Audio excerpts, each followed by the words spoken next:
Welcome back to Peak Into COS. This episode is brought to you from the Studio 809 Community Podcast at The Next Us, a professional cooperative environment for small businesses here in downtown Colorado Springs. Today, we're joined by the president and CEO of the Colorado Springs Philharmonic, Nathan Newbrough. Welcome, Nathan. Thank you so much, Doug. Nice to have you. Good to see you. What a pleasure. Thank you, my friend. So, it's been 16 years since you've been with the Philharmonic? Yeah. Yeah.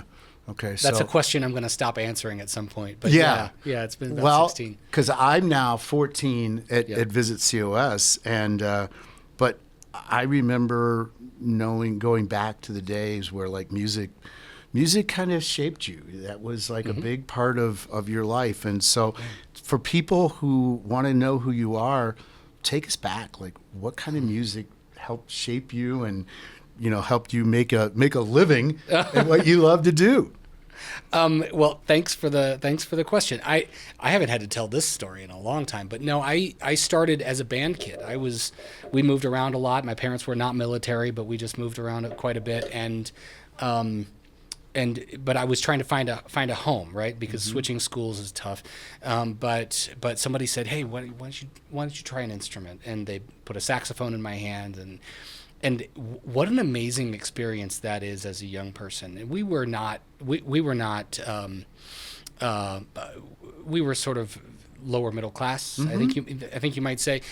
But this is like a complex, interesting, expensive feeling object that someone trusts you with as a sixth grader. Yeah.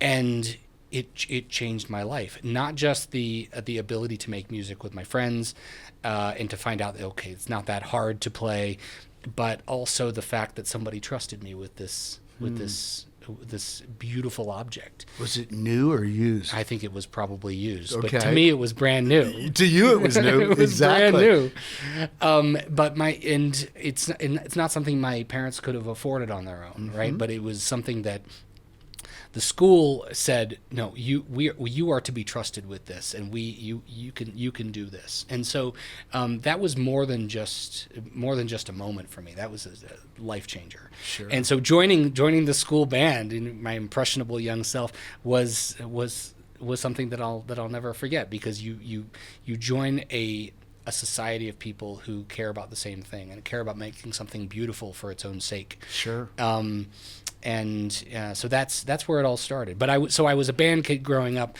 and because there was no orchestra anywhere around. I was in Fredericksburg, Virginia, and unless you want to drive to D.C. or Richmond, right? Those in that part of the country, there just was not a symphony orchestra anyplace. But I got my roots there in school band programs, and then went on to study music in college, thinking kind of naively that there were two things that I could do if I liked music. I could either teach or I could be a stage performer. And I said, well, I don't really think I'm a stage performer, so I'll be a teacher. Yeah. Because my mother was a teacher, and that made sense. And along the way in school, I realized public education is not going to be for me. It's for very, very special people, but it's not really for me. And so I went searching for something else, and I talked to all my faculty advisors and got lots of internships and found myself into music business, which still felt like something very, very difficult to understand. This is while you were still in college. This was while I was still in college. At what school? Appalachian State. Appalachian State. That's right. Yeah. Appalachian State. Appalachian State. That's right. Yeah. You learn how to say it. But Appalachian State University was a great teacher's college, and it gave me a good grassroots, but there was no one there to teach me what I wanted to do. So I did lots of internships. I worked with the North Carolina Symphony, the Watauga County Arts Council. Sure. I worked with the House of Blues in Chicago, which was got rock and roll out of my system there, and it was so much fun. Yeah. And then my final internship turned into my first real job, which was the League of American Orchestras, which is the national trade association for symphony orchestras. And that's sort of where it became really real for me. Yeah. You and I have not talked about this before, but I have some connections at Purdue, and Purdue has a fabulous med school, and one of the things that when people think of Purdue, they think of the big drum. You know, that you got that Yep. big P on that Yep. drum.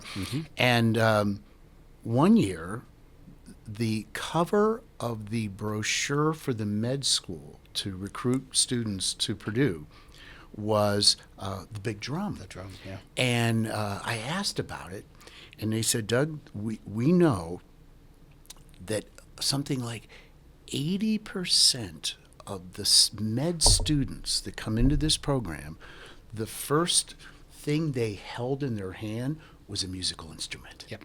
And so they just knew from a visual, the drum would get people to at least look and go, wow, yeah. it's the med school at Purdue. What's this all about? Exactly. Yeah. Exactly. I mean, there are a filthy number of musicians at MIT. Okay. Yeah. I mean, yes. There you go. I mean, and in our audience, there's a shocking number of engineers in the Philharmonic audience, retired or active engineers or medical professionals who are there. I mean, this is it's something that's taken up by people who are interested in learning, and that could be at any level. Maybe they just scratch an itch with music, but as a journey to something different in their lives. You know, Nathan, there's probably people listening to this who either have maybe they still have young people at home, young children at home that are shaping what they want to do. I mean, in Northern Virginia, our kids grew up as drama kids. Oh, sure. And that, you know, you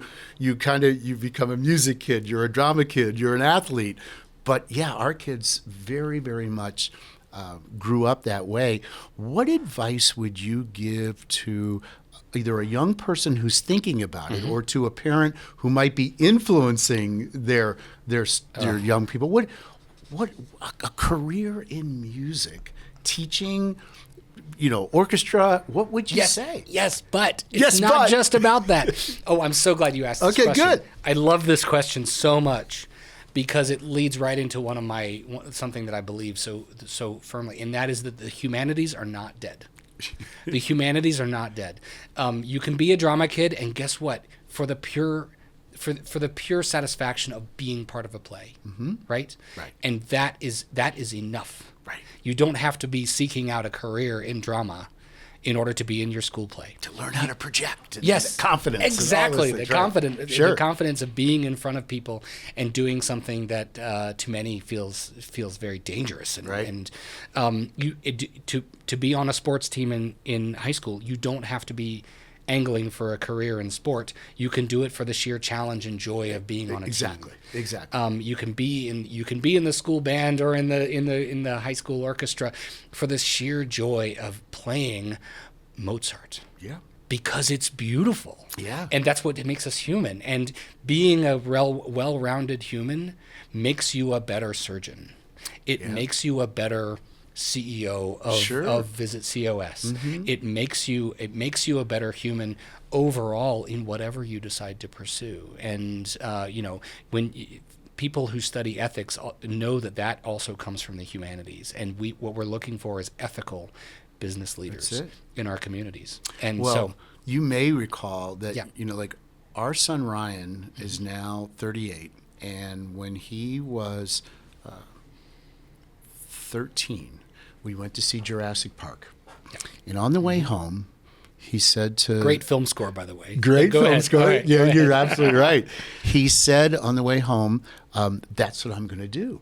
And my wife, Kathy, said, you mean be a paleontologist? And he said, no, I'm going to make movies like that. And Ryan ended up going to film school. He has lived in Hollywood for the last 16 years. Yeah. He's worked in film his whole life.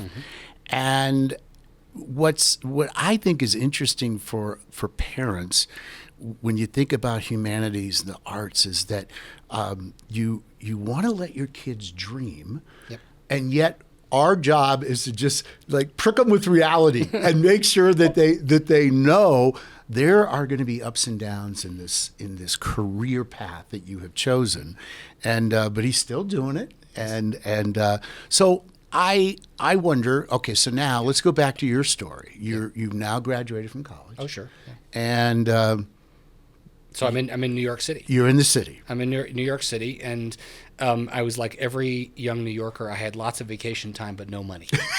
right? So I'm sorry, I couldn't be a tourist at that point. Yeah. So Couldn't afford to be a tourist. I couldn't afford to go anywhere. Right. But I took all my vacation time and I volunteered to manage the Greenwich Village Orchestra, which is an all-volunteer orchestra. So if you're a cop in New York and you also play the clarinet, you can be in the Greenwich Village Orchestra. Okay. I promise. To this day, you can still do it. So I managed that. I managed that group and helped them through a time of great change. And then I decided to leave the city, and I got my first real job as a manager of an orchestra. And so that was the Orchestra of the Southern Finger Lakes in Corning, New York. A tiny orchestra, but great experience because I was a one-person staff. Okay. And we share something else that you haven't mentioned, and that is that we both have very niche jobs. Yes, we do. Yes, we do. There is nobody else who is the CEO of a Visit COS you're than right. you, right? And Yeah. so, and I happen to be the only symphony orchestra manager in town. We have niche jobs, and so that means you have to move sometimes if you want a different job. Fortunately, neither of us do. We're very happy here in Colorado Springs, but moved from Western New York to Amarillo, Texas. And we got to open a new concert hall there, and it was just magical. And people in Amarillo are so lovely, and I love them dearly. And I was also very glad to get the invitation to come here to Colorado Springs from there. And so that was also a life changer. Yeah. And it wasn't. I didn't expect it would be as challenging as it was. But those, a lot of that's water over the dam, and we are stable, and we are moving forward, and the musicians of this orchestra can play anything. And when we talk about the magic of following your passions, these people are the most passionate about what they do, and it shows in every performance they do. So whether it's classical or pops, movie music to rock and roll, they are there to give a great production every time. Well, I know we don't have to go deep on this, but I do clearly remember 2011 when I first got here. And met you, and you had people outside of grocery stores collecting money to kind of make sure, like you guys were going, like the whole country was going through some very difficult times. Yeah. But I mean, music, the Philharmonic, you guys had to kind of rebirth the whole concept of what a symphony orchestra. It was not easy times. No, it was tough. I moved here in 2008. Right. And the bottom of it. Yeah. I like to come in when things are really rough. No, I came in 2008, but 5 years prior to that, they had a Chapter 7 bankruptcy. Okay. So with the previous organization was completely gone, completely liquidated. They started a new one called the Philharmonic, and we like to skate past the bankruptcy. We are 98 years old this year. Oh, cool. But anyway, so I came in 5 years after the bankruptcy, and one of my big impressions was at that moment, people couldn't stop talking about it. They couldn't. They still couldn't move past that bankruptcy narrative. Yep. And we knew that what we needed to do was focus on the music and focus on the great performances that were happening. Sure. And that worked. I mean, it was a great deal of persuasion to convince those inside the organization to really focus on the future instead of the past. There you go. And as a business leader, you know that that's so important. And for us, it was a game changer. You bet. Yep. So you've got people listening now who are both live here in Colorado Springs and visitors who are thinking about, what do we do? Yes. What can we do? So kind of paint a picture of what the experience is like for someone to come hear the Philharmonic who they've never heard it before. Yeah. I'm going to say something that people won't believe me right off the bat, and that is that you don't have to know anything to come and enjoy a performance. You don't have to know anything. Okay. You just follow along with the rest of the crowd, and you will be just fine. Yeah. There's something intimidating about going to a play for the first time, or going to an opera performance or dance, because these are. I mean, there are certain traditions that people enjoy about these things. They like to maybe dress up just a bit more than normal, although that's not required. Sure. They It's do Colorado. like to do these things. Yeah. And they like to clap at certain moments, but there is no particular rules about attending a performance.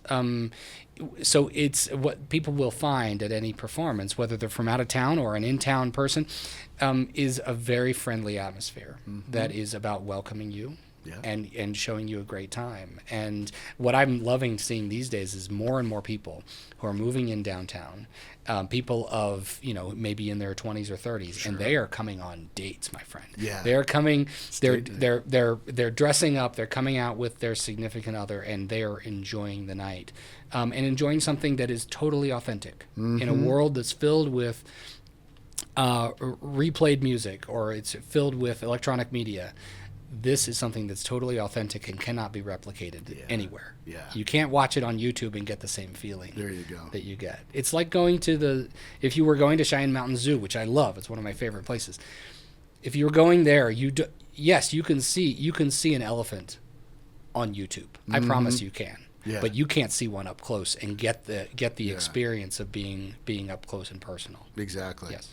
So let's talk about community engagement and philanthropy, which is a kind of the cornerstone of. Yes. So talk about why that's so important. Well, the way a symphony orchestra works anywhere, a professional symphony orchestra, it works through two means, and that one of those is ticket sales. And yes, we do charge for tickets. We try to keep the tickets as low as we can, and we have to make up the rest of the enterprise through philanthropy. Yep. And so donated revenue is so important. And most of the donations do not come from corporations, and they don't come from well-heeled foundations. Sure. We love them. We love the foundations and corporations.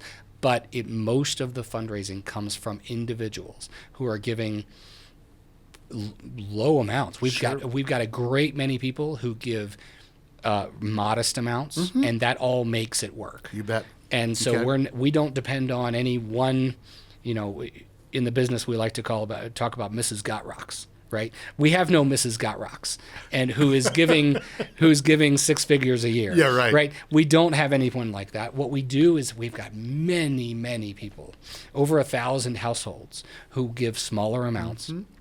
Who help make that work. And so it's so important.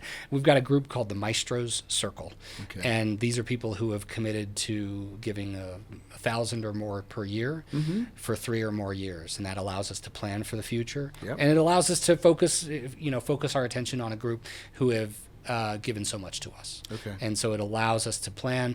It allows our music director, our maestro, Right. to be as creative as possible, and without worrying about the budget so much.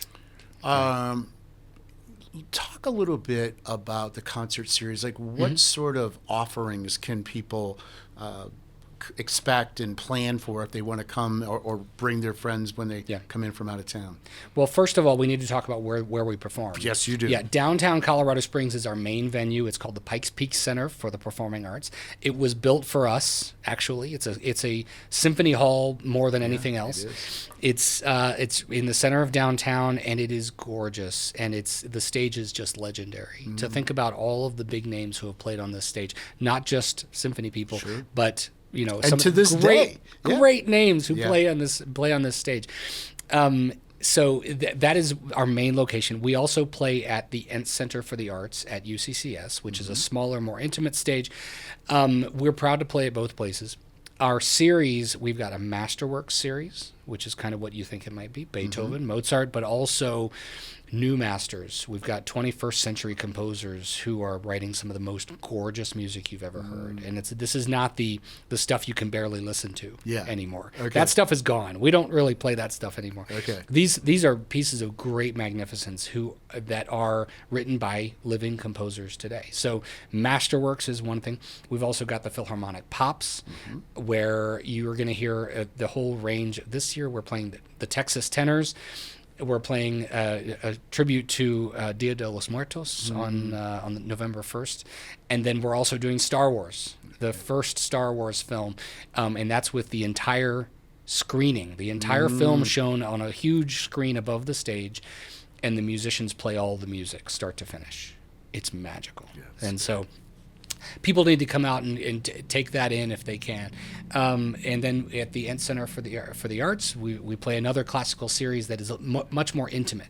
And so this is where you can be much closer to the performers and maybe a smaller group of performers playing music of Mozart or Bach or Haydn. And this is at the core of what we do. So there's a broad variety. And then around Christmas and the holidays, we've got Nutcracker.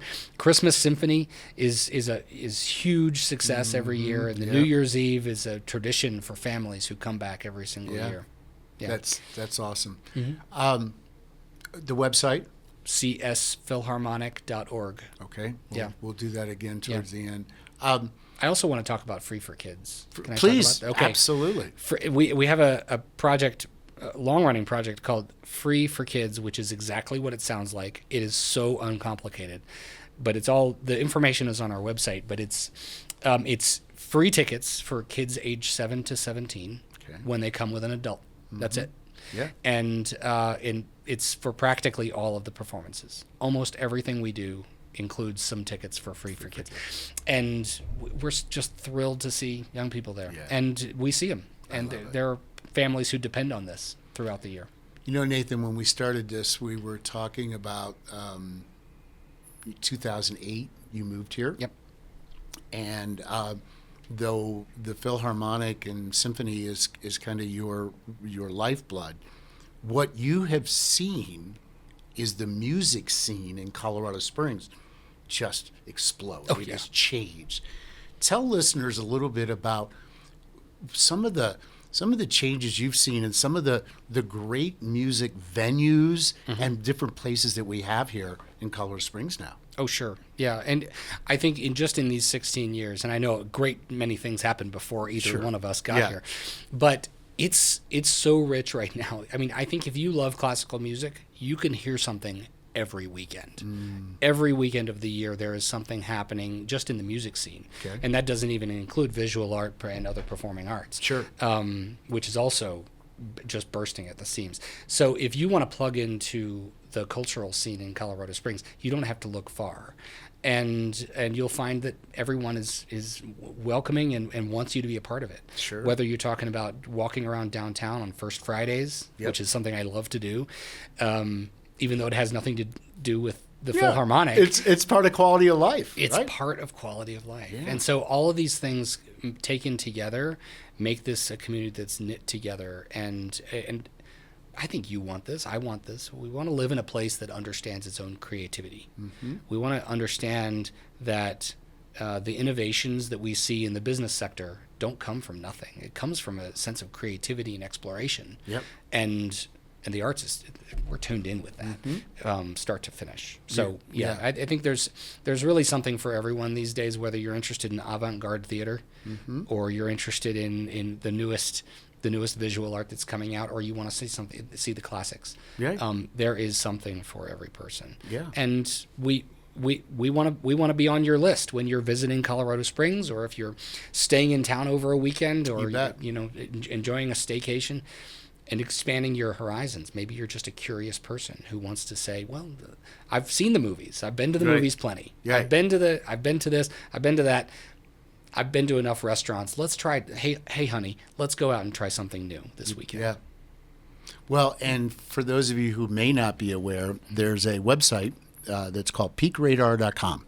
And peakradar.com is one that it's on the homepage of visitcos.com, but you can just go to peakradar.com, and it's a calendar of all the events that take place in the Pikes Peak region. And it really is a go-to for not only visitors, but for residents to know what's happening. I just used it. Good. I just used it. I had a random date night, and I was thinking, what can I do to fill this in? And I don't want to go to a restaurant. I don't want to do the same old thing. Let me see what I can do. And I think I'm plugged into the arts community. Yeah. And I found things I had no idea they were happening, and we had so much fun. I love it. I love it. So let me take a little break here before we wrap, and talk a little bit about Visit Colorado Springs, some news that we're promoting on our annual Crafts and Drafts Passport. It runs now through December 31st of the year. It's available for more than 20 participating businesses. The free passport gives you access to deals and discounts at craft beverage spots around the region.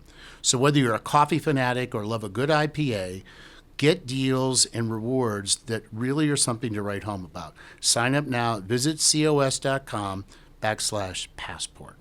All right, so Nathan. I'm ready for an IPA. You are ready for an IPA, right? Okay, so you've lived here now 16 years. Yep. Okay, so in 3 words, how would you describe Colorado Springs? Okay. Open, immersive, unfinished. Open, immersive, and unfinished. I like that. Very thoughtful. Very thoughtful. All right. What would you say is your favorite hidden gem in the Pikes Peak region? Any kind. Okay. No, this is one that I love talking about because both of my kids have been involved there. Okay. From very early days in different ways. My oldest has been the most involved, and that's Rockledge Ranch. Rockledge Ranch. Rockledge Ranch is, I think, for many, even locals, many do not know about Rockledge Ranch. Yeah. It is adjacent to Garden of the Gods. It's in the parking lot. It has a new welcome sign, and I'm very excited about this. And it is about history. It's about history of the region, history of our country, and the settlement of the West. Yeah. And it is where in the summertime and throughout the year they have interactive and immersive events that are about the history of our region. Sure. And so if you go in the summertime, you'll see my oldest daughter dressed up as someone from the 19th costume. century, Yeah, sure. or just the turn of the 20th century, and ready to tell you all you wanted to know about the city and about how it was founded. That's wonderful. Yeah. Last question. Do you still have something on your bucket list that you haven't done yet? Anywhere in the region? Oh God. Yes. I have. I'm sorry to. I'm ashamed to say this. I have never been whitewater rafting in the On the Arkansas River? No, I've Yeah. never. No, I want to. Sure. I want to. And Yeah. Canyon City, for those of you who are trying to put itineraries together and think about what's fun to do, usually starts in May and runs through about this time of year, maybe towards the end of September. So we're late in the season now. You are late in the Okay, season yeah. now.